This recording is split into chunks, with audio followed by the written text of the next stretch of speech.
Call it spring, like everything is new.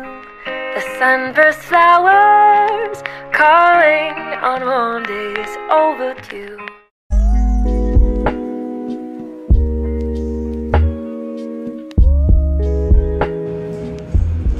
Perkenalkan, kami dari kelompok 6 Pancasila 1667 dari jurusan Manajemen Angkatan 2022.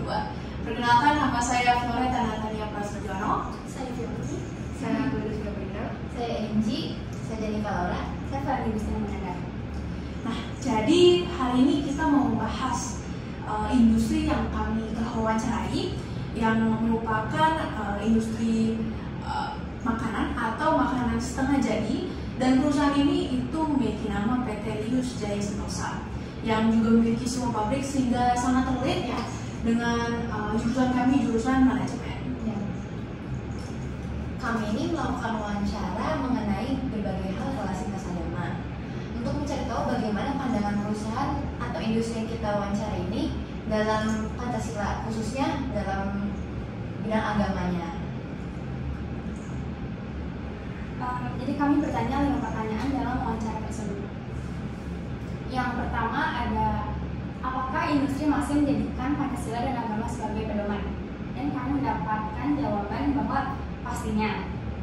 Pastinya karena industri pabrik masih sangat bergantung pada karyawan dan tenaga kerja.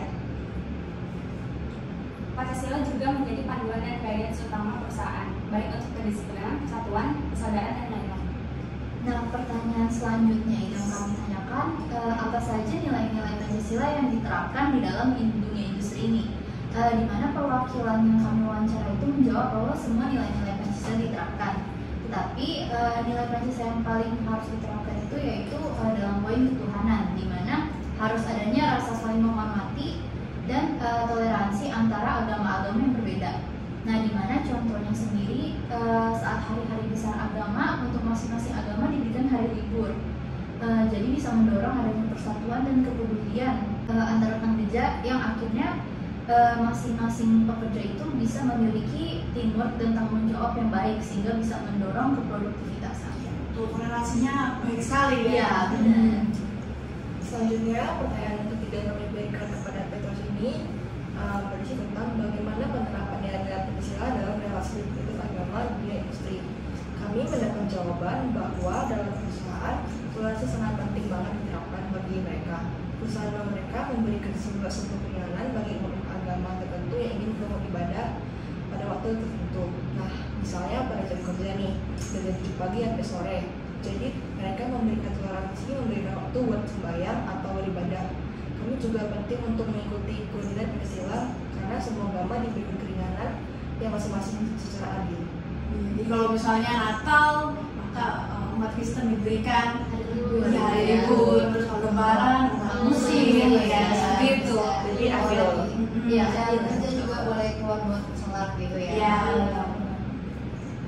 Kemudian nih ada pertanyaan keempat, bagaimana cara industri menimbulkan adanya kerjasama dengan adanya keberagaman dan perbedaan? Misalnya nih, ada beda agama, budaya dan sebagainya.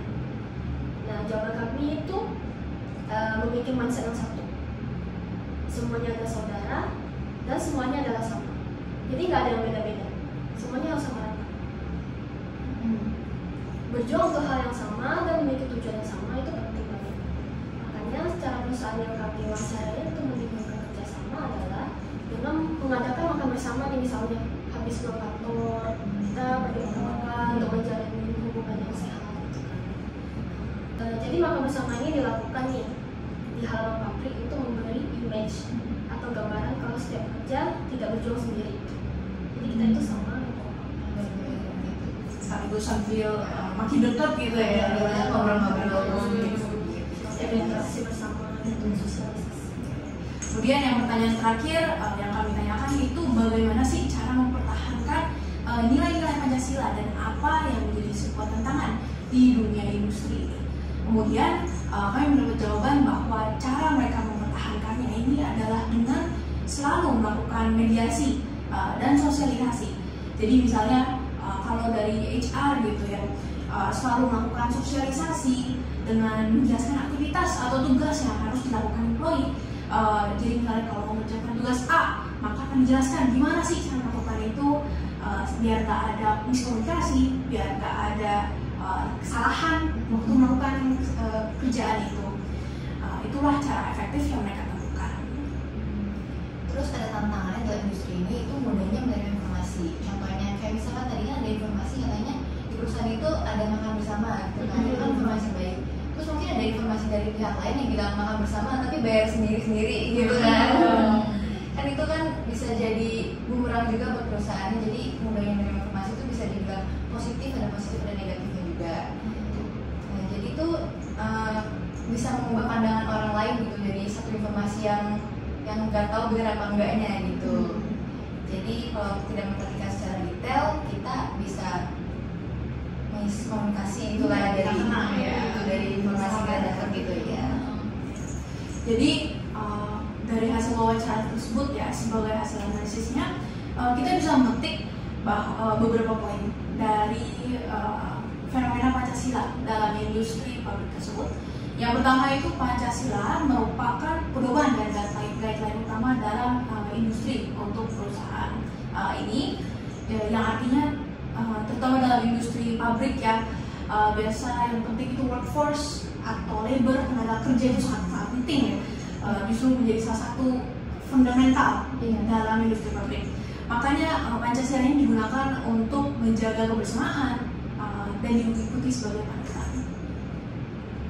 Terus yang kedua, industri juga sangat mementingkan segala nilai Pancasila, terutama nilai agama seperti tadi dijelaskan sebelumnya, yang memberikan toleransi dalam umat beragama Muslim maupun Kristen, Katolik dan lainnya dalam kayak ada acara ibadah gitu ya, mungkin diberikan hari libur atau diberikan toleransi untuk gak ikut gitu.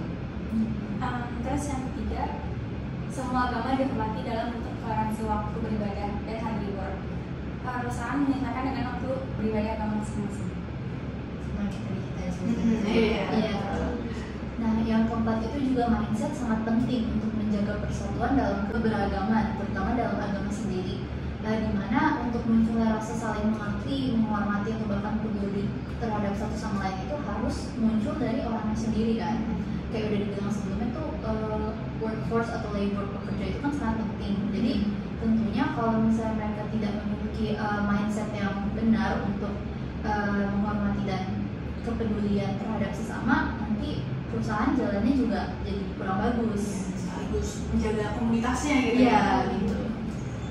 Selanjutnya, mediasi dan sosialisasi sangat jelas dilakukan untuk menghindari kesalahpahaman dan mempererat persatuan. Jadi kita perlunya bersosialisasi sama antara lain karena kita juga perlunya menjaga persatuan agar tidak ada kesalahpahaman terjadi. Mungkin kita punya konflik, tapi dengan bersosialisasi kita bisa dapat menyelesaikan konflik tersebut. Jadi kita bersatu dan tidak punya musuh dalam urusan tersebut.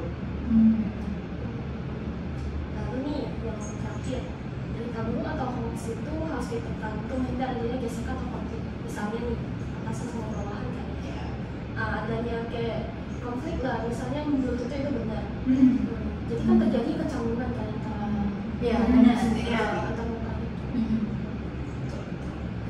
Oke, jadi sebagai kesimpulan, wawancara yang kami lakukan ini itu dengan perusahaan PT Lius Jaya Sentosa dalam industri pabrik makanan. Kemudian kami mencari tahu bagaimana sih berlangsungnya penerapan nilai Pancasila dalam industri, terutama dalam sisi agama. Kemudian kami menanyakan 5 pertanyaan utama, yaitu nilai-nilai Pancasila yang diterapkan dalam dunia industri, kemudian penerapan nilai-nilai Pancasila dalam relasi lintas agama di dunia industri, kemudian cara industri menimbulkan adanya kerjasama, dan cara mempertahankan nilai-nilai Pancasila ini serta tantangan di dunia industri. Nah, sekian dari podcast yang kami berikan. Semoga penampilan kami tidak ada kesalahpahaman. Sekali ucapkan terima kasih. Terima kasih. Terima kasih.